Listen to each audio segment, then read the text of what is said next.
Fala pessoal, tudo certo? Vamos para mais um vídeo. O vídeo de hoje então vai ser sobre formações vegetais aí do nosso planeta, né? Você provavelmente já deve ter ouvido falar de algumas questões, como por exemplo, de que a vegetação é o espelho do clima, né? Se a vegetação é o espelho do clima, significa que o clima ele interfere diretamente, por exemplo, nas diferentes formações vegetais, né? Dentro desse contexto, então, a gente pode entender que a vegetação ela vai apresentar aí diferentes condições de acordo com o próprio local onde ela está coexistindo, digamos assim. A gente sabe que são vários os fatores que podem interferir aí diretamente na composição de uma determinada vegetação, né? Então, dá para a gente dizer que o clima ele é um fator aí determinante para certas configurações de vegetação. Por exemplo, aqueles climas mais desérticos ou semidesérticos vão apresentar ali formações vegetais que apresentam características de sobrevivência em ambientes mais secos, assim como aqueles climas mais frios vão ter aí vegetação com característica de sobrevivência em ambientes mais frios, né? Até mesmo a condições ali quando você tem a existência de neve, tá? O clima, então, é um dos fatores que interferem diretamente nas características da vegetação. Quando a gente acaba analisando, por exemplo, as zonas térmicas da Terra, a gente consegue perceber as diferentes formações vegetais. Nos climas intertropicais, por exemplo, que são aqueles climas mais quentes, né, como, por exemplo, o clima tropical, o clima equatorial, a gente vai ter formações vegetais muito densas, né, com aquelas plantas muito grandes. Isso significa que esse é o resultado de um local onde as plantas recebem bastante luminosidade e também recebem uma boa umidade para poderem se desenvolver. Um exemplo de formação vegetal que eu vou encontrar nas regiões intertropicais são as florestas tropicais e as florestas equatoriais, aí como por exemplo a floresta amazônica. Se eu saio da zona intertropical, eu vou para a região de floresta temperada, né? Aquela vegetação bastante bonita, onde as folhas caem ao chão. É uma vegetação que se adapta às 4 variações de estação do ano. Então, essa planta ela está adaptada a essa condição. E se eu for ainda mais distante do Equador, eu vou lá para as regiões polares, onde eu vou encontrar lá a taiga, a tundra, que são formações vegetais adaptadas a ambientes muito frios.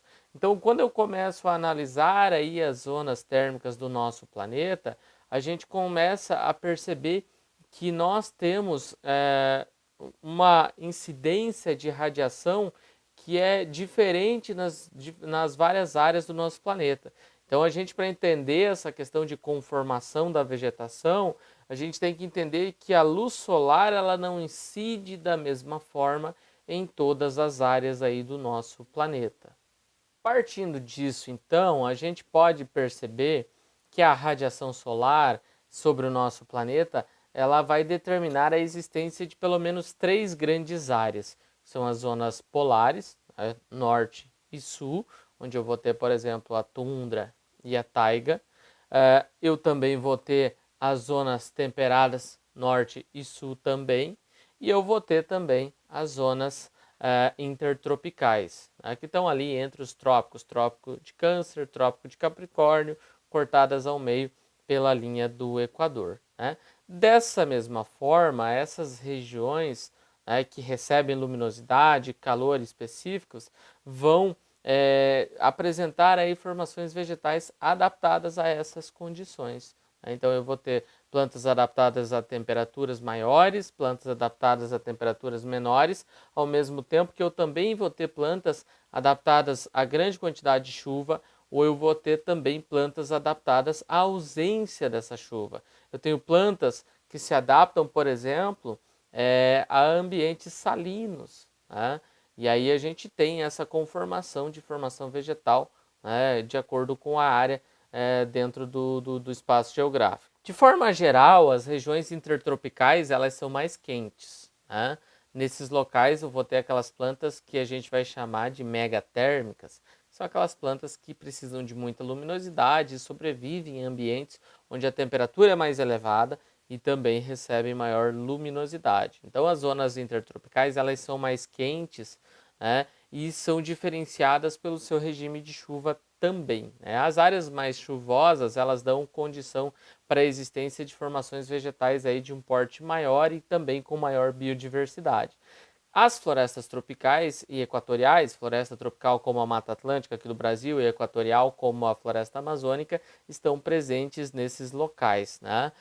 Vale lembrar que dependendo da condição climática, a gente vai ter uma sazonalidade, né, do regime pluviométrico, ou seja, nos climas tropicais eu tenho uma estação seca e uma mais úmida, já no clima equatorial eu vou ter aí a presença de uma chuva distribuída ao longo do ano todo praticamente. E é óbvio que essas formações vegetais elas se adaptam a essa sazonalidade, como por exemplo a savana, né, africana ou até mesmo o cerrado brasileiro, que estão adaptados a essa condição de clima tropical com duas estações, uma mais seca, uma mais chuvosa. As zonas temperadas, diferente das zonas intertropicais, elas apresentam aí maiores variações anuais de insolação, até porque essas zonas temperadas vão apresentar aí um clima com 4 estações bem definidas, tá? Chuvas que são distribuídas ali ao longo do ano todo, não dá para a gente dizer que você vai ter a escassez de umidade, porque você tem chuvas bem distribuídas, né? Então as variações de temperatura elas são bastante marcantes. Você tem lá, por exemplo, um inverno bastante frio, como o inverno europeu, né? E você tem também um verão aí com temperaturas mais amenas, mais quentes aí que facilitam a vida de quem mora nos locais aí onde você tem esse clima temperado, tá? Dentro de um contexto, dentro de um contexto de formação vegetal, as regiões temperadas, elas apresentam aí verões que tem períodos quentes e chuvosos, e também você tem invernos aí que são caracterizados, por exemplo, por períodos frios e mais secos, né? Então, você tem certas condições específicas ali nas áreas de clima temperado. Em resumo, as regiões de clima temperado apresentam condições ali de temperaturas mais equilibradas, com as 4 estações bem definidas, e você tem a floresta temperada, como eu vou colocar na imagem aqui para vocês verem, que é uma formação vegetal bem interessante, composta inclusive por aquelas plantas que a gente chama aí de semidecíduas ou decíduas, que são aquelas plantas, aquelas árvores, por exemplo, que derrubam todas as suas folhas aí em determinada época do ano, né? A decídua derruba todas as folhas e a semidecídua derruba aí parcialmente as suas folhas, principalmente ali no outono e também no inverno, tá? Saindo da zona temperada, eu vou ter, né, a zona polar. Nas zonas polares, o frio intenso acaba por congelar o solo que a gente vai chamar inclusive de permafrost. E isso dificulta o desenvolvimento da vegetação e da própria ocupação humana. Então dá para a gente dizer que essas plantas elas não se desenvolvem tão bem assim, são plantas de menor porte e que não apresentam uma diversidade tão grande, né? As regiões polares, né, digamos assim, são inclusive áreas de maior preservação ambiental por apresentarem essas condições climáticas que acabam evitando inclusive a entrada do ser humano e causando em contrapartida uma redução aí dos impactos ambientais sobre essas áreas. Nas zonas polares eu vou ter o que? A vegetação aí de tundra e a vegetação aí de taiga, muitas vezes presente também nessas áreas mais frias, tá?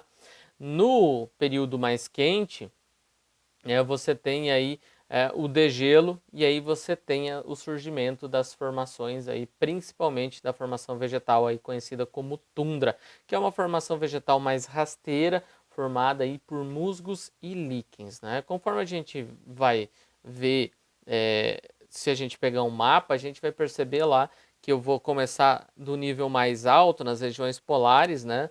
Com a ocorrência da tundra, a taiga, a floresta temperada, a floresta equatorial e floresta tropical. Então a gente vai ter, de acordo com a zona térmica, o tipo de formação vegetal, né? Mas não é apenas as zonas térmicas que vão caracterizar a existência dessas formações vegetais. Vale lembrar que as formações vegetais elas são essenciais para a sobrevivência humana, afinal é das florestas que retiramos boa parte dos nossos recursos para a nossa sobrevivência, a madeira, para a produção da celulose, por exemplo, também muitas pessoas ainda vivem da caça de animais que vivem nessas áreas de grande biodiversidade, tá?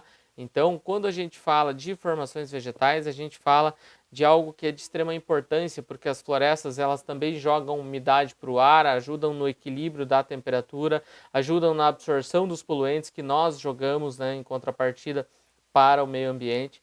Então, as florestas elas são essenciais por uma questão de regulação da própria temperatura e de um sistema de autoproteção da própria natureza, porque a floresta, além de jogar umidade para o ar, ela aduba o solo, ela controla todo um ecossistema, né? E, claro, é de extrema importância aí para nós, seres humanos, ok? O que eu tinha por enquanto era isso, eu espero que tenha ficado claro. Valeu, falou!